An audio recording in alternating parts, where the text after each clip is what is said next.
সংশোধিত শ্রম আইন বাস্তবায়ন ও শ্রমিকদের ন্যায্য অধিকার নিশ্চিত করার লক্ষ্যে এক আলোচনা সভা অনুষ্ঠিত হয়েছে।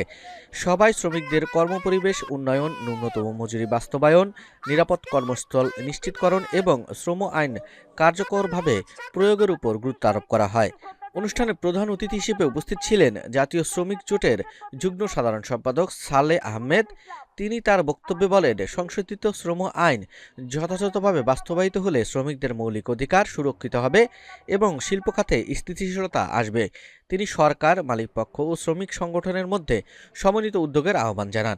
বিশেষ অতিথি হিসেবে বক্তব্য রাখেন জাতীয় শ্রমিক জোটের সহসভাপতি সালেহ ইসলাম সান্তানা, সহ সাধারণ সম্পাদক মোহাম্মদ আল আমিন, দক্ষিণখান থানা শ্রমিক দলের আহ্বায়ক মোহাম্মদ জহিরুল ইসলাম জহির, সদস্য সচিব মোহাম্মদ সাইফুল ইসলাম সুরুজ।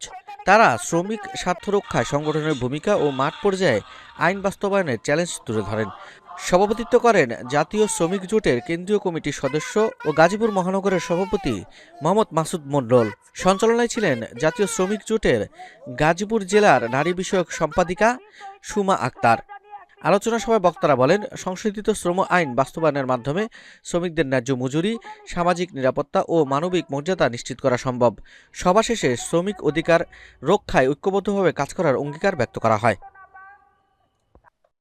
আসন্ন ত্রয়োদশ জাতীয় সংসদ নির্বাচনে এবি পার্টির পক্ষ থেকে সালাম নিন, ঈগল মার্কায় ভোট দিন।